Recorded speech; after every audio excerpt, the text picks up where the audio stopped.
A cleaning lady was forced to take her son to work, and the millionaire's gesture surprised everyone. Elena Ramirez was used to waking up when the night still clung to Madrid. While the city still slumbered, her day began at 4 in the morning. She slipped into her worn coat, carried a small lunchbox she had prepared, and stepped out of the tiny apartment tucked in a poor district. Her job, night janitor at one of the city's most prestigious law firms, allowed no room for lateness. It wasn't just a job. It was the fragile lifeline keeping her and her little boy, Mateo, afloat in this unforgiving city. 3 years earlier, a tragic car accident had taken the man she loved. Since then, Elena had been both mother and father, the sole provider.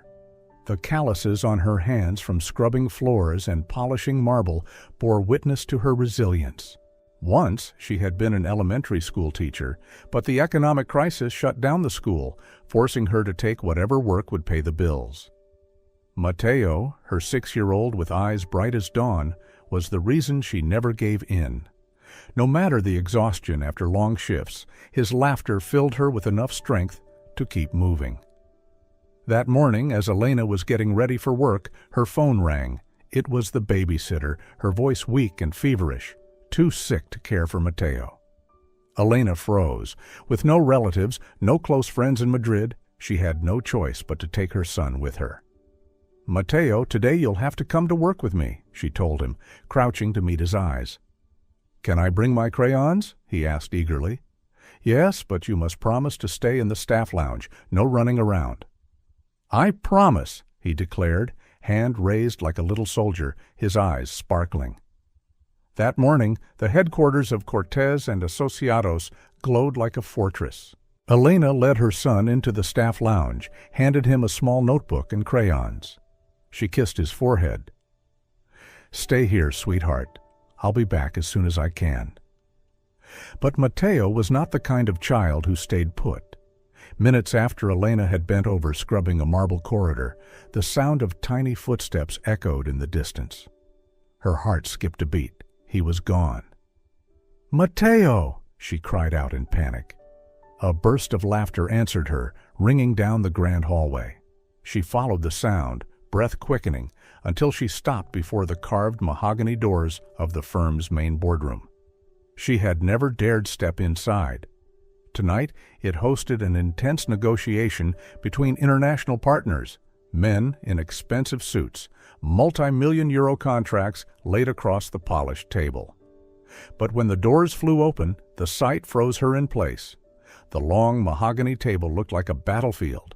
Coffee had spilled, documents scattered across the marble floor, now decorated with bright doodles, yellow suns, red roses, and clumsy blue stars.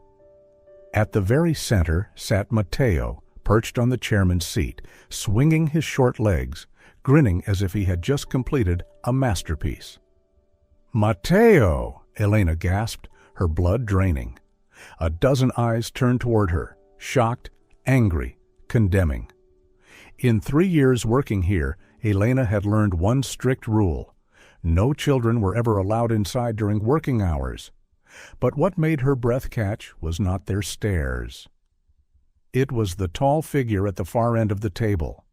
Daniel Cortez, the young managing partner, his face familiar from the covers of financial magazines.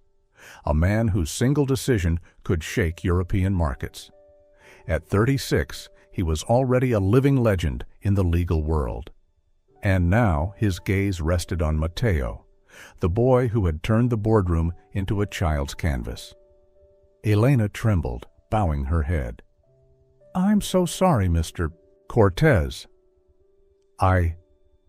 But Mateo, fearless as morning sunlight, burst out, "Do you like my drawings, sir?" Elena wanted the earth to swallow her whole. Her son had used multi-million-euro contracts as drawing paper. The room plunged into suffocating silence. Foreign partners exchanged unreadable looks. Elena braced for the explosion, but then the unthinkable happened. Instead of fury, Daniel Cortez's lips curved into something no one in that room had ever witnessed before. A real smile. the kind that stripped away years of coldness in an instant.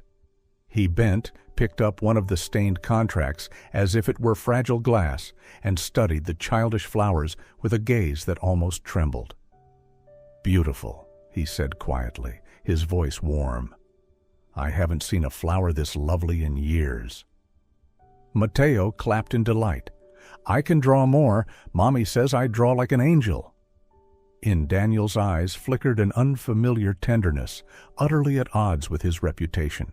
And Elena, frozen in place, realized that this moment had changed everything, not just a meeting, but perhaps the course of her own life.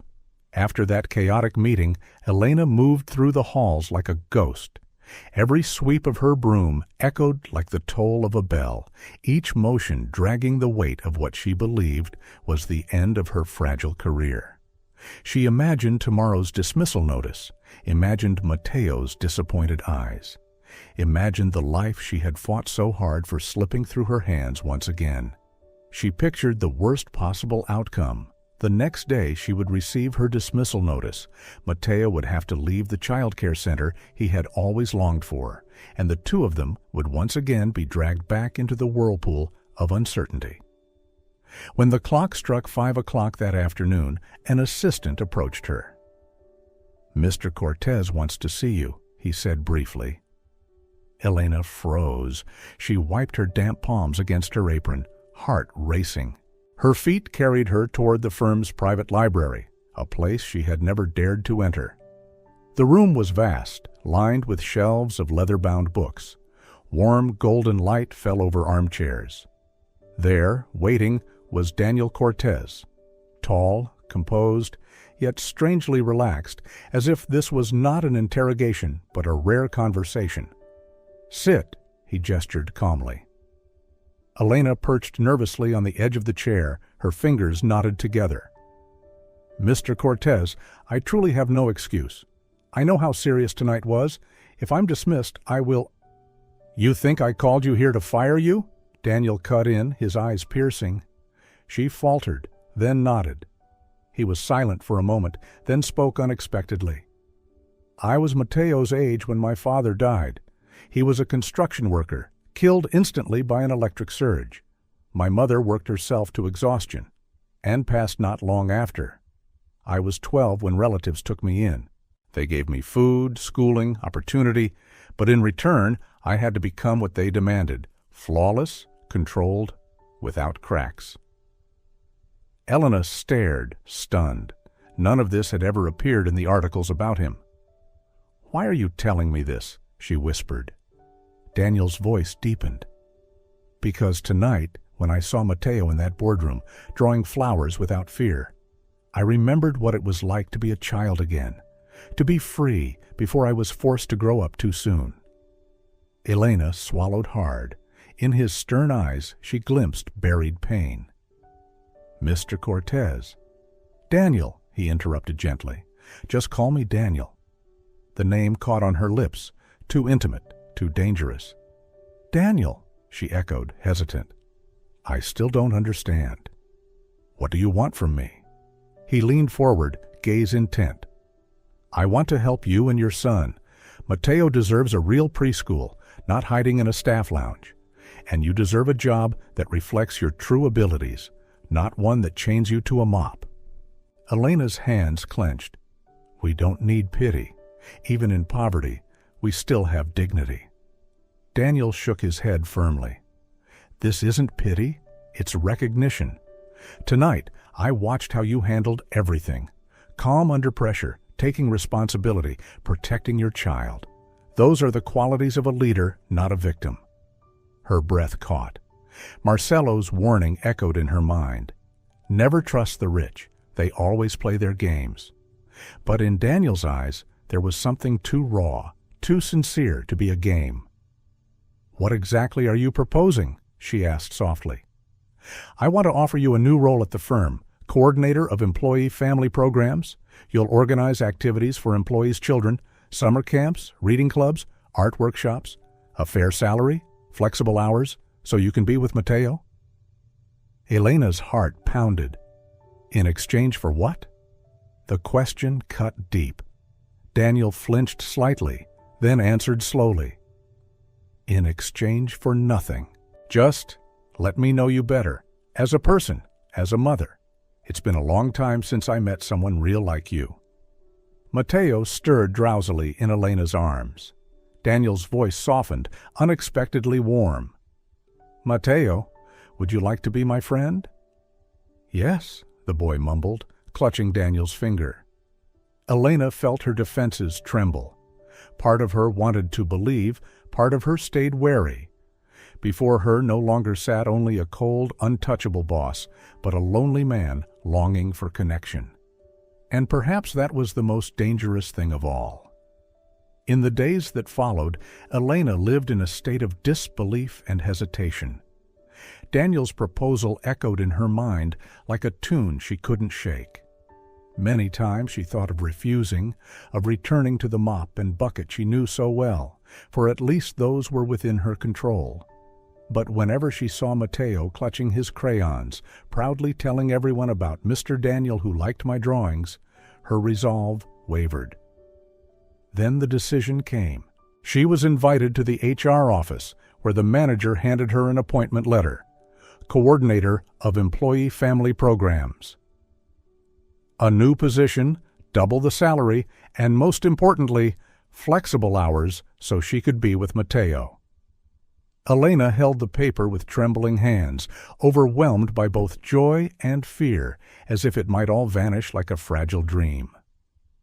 Mateo's first day at the company's childcare center was a moment Elena would never forget. He darted into the sunlit room where other children played with bright toys. His eyes lit up. "Mommy, I love it here. They have crayons, too." Elena stood still, her vision blurred with tears. For the first time in years, her son was simply a child, no longer confined to a cold staff lounge, but free to play and belong. Her new job came with its own challenges, no longer buckets and mops, but documents, schedules, and budgets. Her task was to organize activities for employees' children, reading clubs, art workshops, small summer camps. At first she stumbled, misfiled forms, misplaced schedules, but her patience and her experience as a mother soon became her strength. She understood what children needed, what parents worried about. Slowly, people in the firm began seeking Elena's advice, as if she had become a bridge between management and staff. What surprised her most was Daniel's frequent presence. He always had a reason, reviewing the budget for English lessons, approving a reading club schedule, discussing camp plans. But every time he stepped into her modest office, Elena felt his gaze linger a little longer than necessary. "Good morning, Elena," his voice came easily, yet it unsettled her heart. "Good morning, Daniel," she corrected quickly, noticing the fleeting smile that touched his lips whenever she used his first name. Mateo, too, became the bond between them. After class, he would bound into his mother's office, showing off drawings or telling stories, and often Daniel was there. He listened with rare attention for a man of his stature, sometimes even sitting on the floor beside Mateo to watch him draw. Elena reminded herself, "This is just work. It must stay as work." But her heart refused. Each time she heard Daniel's footsteps in the hall, her pulse quickened. And when she caught his eyes lingering on her during a meeting, Elena knew something was shifting, something she didn't dare name. The following month, Cortez and Asociados hosted its annual charity gala, the grandest event of the year, where lawyers, businessmen, and politicians gathered under glittering lights.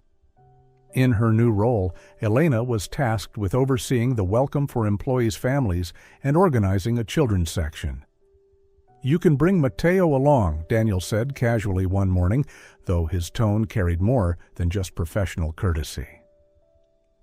Elena froze. The thought of entering that dazzling world unsettled her. Her wardrobe held nothing but plain office attire and a single black dress, the one she had worn to her husband's funeral. But Mateo was thrilled. "Mommy, can I wear a shirt like Mr. Daniel's?" On the night of the gala, the firm's headquarters transformed into a palace of light. Crystal chandeliers glistened, glass walls reflected guests in their gowns and tuxedos. Elena walked in, holding Matteo's hand tightly, feeling like an intruder. Her simple black dress stood out awkwardly among glittering gowns and perfectly tailored suits. Matteo, however, was enchanted. He darted about, wide-eyed at the tables of sweets and sparkling lights. His white shirt, a size too big, made him look both innocent and grown-up. "Careful, Matteo," Elena called whenever he neared the glass railings, but a steady voice behind her stopped her short. "He's fine." She turned, and her breath caught. Daniel, in a sleek black tuxedo, looked impossibly refined. Yet it wasn't the suit that stole her breath, but the way his gaze settled on her, gentle, intent, as though in the crowded room she was the only one he saw. "You look beautiful," he murmured low, only for her. Heat rushed to her cheeks. She fumbled for words when a crisp female voice cut in. "How adorable!" Elena turned. Standing before her was a woman radiant in a blazing red gown, jewels glittering like fire. Golden hair swept into an elegant knot, every movement dripping with pride. Isabella Marquez, Daniel's official fiancée. "Aren't you going to introduce us, Daniel?" Isabella asked, tilting her head, her smile razor-thin. "This is Elena Ramirez," Daniel said, his tone dropping. "Coordinator of family programs?" "Oh, I've heard. From janitor to coordinator in just weeks. How inspiring?" Her voice was honeyed, but every syllable carried venom. Her eyes flicked to Matteo, cold and sharp. "And this must be your son. Surprising that Daniel allowed an employee to bring her child to such an exclusive gala." "Matteo is my personal guest." Daniel's voice was ice, as is his mother. The air thickened. A few guests began glancing their way. Isabella's smile remained sweet, but her grip tightened possessively on Daniel's arm. "Of course, darling. I was only concerned with protocol," she said smoothly. Elena's cheeks burned with humiliation. No matter Daniel's words, no matter his protective stance, the truth rang in her chest. She did not belong here. She bowed her head. "Excuse me, I need some air." She slipped onto the balcony, where the night wind of Madrid bit at her skin. The city stretched below, lights like an ocean of stars. Matteo sat in a corner, busy with his crayons. "Mommy, are you sad?" he asked. "I don't like the blonde lady. Her eyes look like a witch's." Elena laughed despite herself, though her chest ached. "Matteo, don't say that." "But it's true. And I think Mr. Daniel doesn't like her either. I saw them arguing." Before Elena could respond, footsteps sounded. Daniel appeared, tie loosened, expression tense. "May I sit?" he asked. She nodded, too weary to refuse. He lowered himself onto the stone steps, careless of his expensive tuxedo. Silence lingered, then he spoke. "I'm sorry about Isabella. She shouldn't have spoken that way." "She was right," Elena said quietly, eyes on the city. "I don't belong in this world, Daniel, and I never will." He turned to her, something fragile flickering in his gaze. "What if I told you I don't want this world either?" She stiffened. "What do you mean?" 3 years engaged, and Isabella has never once sat on the floor with me. She's never asked how I feel. She's never made me laugh the way you do, just by being yourself." Her heartbeat thundered. "Daniel, look, the stars!" Matteo interrupted, pointing upward. "They're like diamonds." Daniel glanced briefly skyward, then back at her. His voice dropped, intimate. "Not as brilliant as your eyes." And then it happened. His lips brushed hers, slow, tentative, as if asking whether it was real. When she responded, the kiss deepened, carrying all the unspoken longing of weeks. When they finally pulled apart, breathless, Elena knew. From that moment on, nothing would ever be the same. 3 days after the gala, Elena entered her small office with a rare smile. The memory of that balcony lingered, the stolen kiss beneath Madrid's starlit sky. Each time she recalled it, her heart raced as though a buried part of her had been awakened. But that fragile happiness shattered quickly. That morning, just as she set a stack of files on her desk, 2 security officers in black uniforms stood waiting. "Ms. Ramirez?" the taller one said, his voice dry. "We need to inspect your belongings." Elena froze. "Inspect? For what reason?" "There's been a report of missing jewelry from the gala." Her body went cold. She stood motionless as they searched her bag, desk drawers, and coat. Nothing. Relief swept through her, until one added, "We'll also need to check your locker." Together, they walked into the staff changing room. Elena's hands trembled as she unlocked the metal door. It creaked open, and with a metallic clink, a diamond necklace tumbled to the floor, glittering like a death sentence. Her face drained of color. "No, it's not mine. Someone planted it." Her protests fell into silence. One officer radioed the discovery immediately. Half an hour later, Elena sat in the grand boardroom where Mateo had once decorated contracts with flowers. Now, instead of laughter, the air was suffocating. She sat flanked by security, like a criminal. The doors opened. Isabella Marquez entered first, clad in a pristine white suit, triumph etched into her smile. Behind her came Daniel, but gone was the warmth of the balcony. His face was masked in ice. "Elena," Daniel's deep voice was slow, tightly controlled. "The jewelry was found in your locker." "Daniel, you have to believe me," she cried. "I didn't take anything. Someone planted it. You know I would never—" His green eyes pierced into her, cold and unreadable. "Security footage shows you were the last to leave my office after the budget meeting last night." "Yes, because you asked me to review the documents," she pleaded, desperation breaking her voice. "You know who I am. You've seen me with Mateo. You know I could never do this." For a heartbeat, doubt flickered in his gaze. But Isabella placed a hand on his shoulder, her tone sweet as poison. "Daniel, I know this hurts, but sometimes desperate people do desperate things. She has a child to support, bills to pay." "Enough!" Elena shot to her feet, trembling. "Don't you dare use my son to justify your lies." Isabella's smile sharpened. "Lies? And yet, who had the necklace in her locker?" Elena turned to Daniel, pouring all her strength into her eyes. "Look at me. Really look at me. And tell me, do you truly believe I'm capable of this?" For a fleeting second, she thought she saw the man who once sat on the floor to listen to Mateo's stories. But Isabella leaned close, whispering into his ear. His face hardened. "I'm sorry, Elena, but the evidence is overwhelming." Her heart broke. "No, this isn't evidence. It's a setup. She framed me." Elena pointed directly at Isabella, her voice ringing. "You saw us on the balcony. You wanted to destroy me." Isabella sighed theatrically, feigning pity. "I understand your desperation, but accusing the victim is pitiful." "Enough!" Elena's voice cracked into a scream, her tears falling unchecked. "Enough lies, enough games, enough masks. Daniel, you're a coward. You would rather protect your spotless world than protect the woman who trusted you.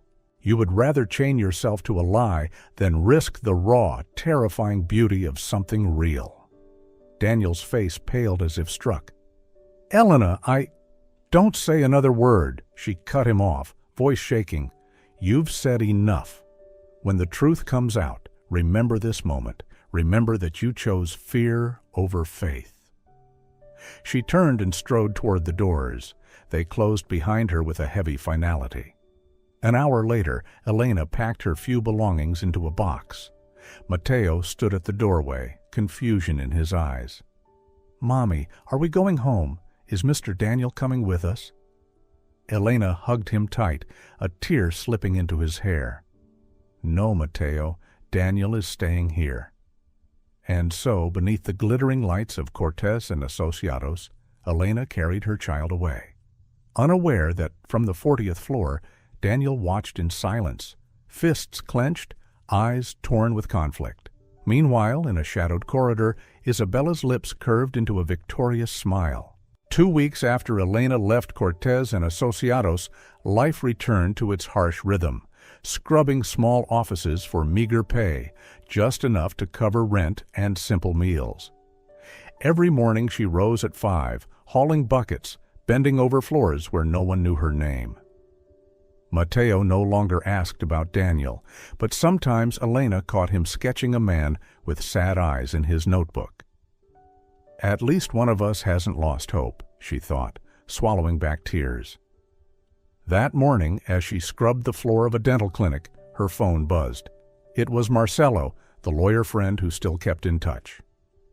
"Elena, turn on the TV. Something huge just happened." She looked up at the wall-mounted screen in the waiting room and froze.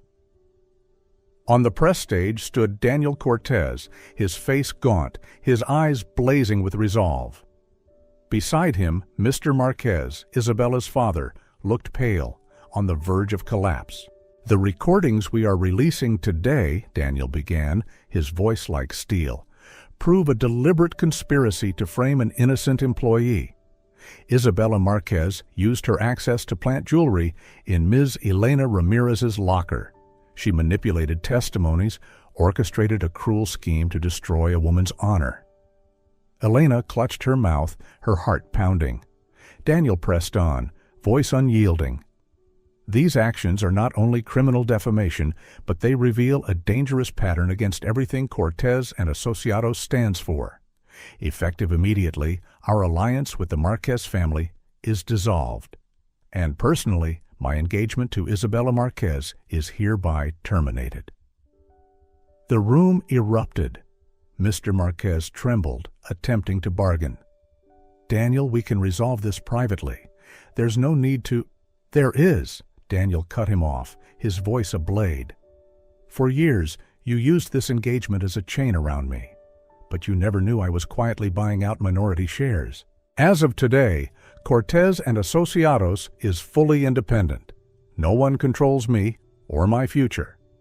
Elena stood frozen, a storm of emotions raging inside, anger, pain, and somewhere, a fragile spark of hope.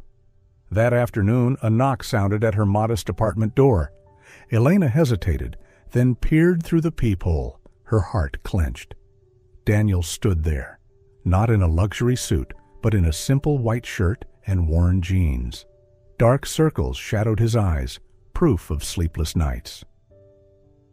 "Elena," his voice was hoarse, "may I come in?" She averted her gaze, but opened the door. The moment Daniel stepped inside, Mateo rushed out from his room. He froze for a second, then exclaimed, "Mr. Daniel, you're not mad at Mommy anymore?" Daniel knelt, tears shimmering in his green eyes. "I was never mad at your mommy, Mateo. I was lost, and I made a terrible mistake." Mateo studied him with solemn seriousness. "Then you have to apologize. For real." Daniel nodded. "That's exactly why I'm here." He lifted his gaze to Elena. They faced each other in silence. Elena crossed her arms, hiding her wounded heart. "How long did it take you to check the recordings?" 5 days, Daniel whispered. 5 nights of hell, no sleep, no food. Because deep down, I knew I had made the greatest mistake of my life. "But you doubted me," Elena's voice trembled. "When I needed you most, you chose to believe the worst." He nodded, offering no defense. "I let fear guide me. For 20 years, I lived under the Marquez family's shadow, every decision bound by them, and when faced with a choice between that familiar cage and an uncertain future with you, I chose wrong." Tears welled in Elena's eyes. She turned away, whispering, "You broke me, Daniel." He stepped closer without touching her. and I will spend the rest of my life making it right, if you let me." The air in the small apartment seemed frozen. Elena leaned against the worn wall, eyes brimming with tears. Daniel remained on his knees, breath heavy, gaze burning with remorse. "Do you know the real reason the Cortez family took me in?" Daniel's voice was hoarse. "It wasn't pure kindness. Mr. Marquez asked them to. He saw potential in me and wanted me bound by a debt. For 20 years, every major decision in my life required their approval. I lived like a puppet in a gilded cage." Elena's fists clenched. "That doesn't justify betraying my trust." "I know," Daniel nodded fiercely, eyes blurred with tears. "It's not an excuse, only the truth of why I faltered. Because that night on the balcony, when I kissed you, I felt completely free for the first time in my life. And it terrified me. When the test came, I failed." Elena's chest ached. "You made me doubt myself, Daniel. You made me wonder if I was a fool for believing in you." Daniel rose, pulling a small black velvet box from his pocket. He opened it, a simple gold band with a tiny emerald. "This belonged to my mother. Its value isn't material, but it's precious because it represents true love, not social arrangement." Elena gasped, tears spilling. "Elena Ramirez." Daniel's voice trembled. "Will you give me the chance to love you the way you deserve?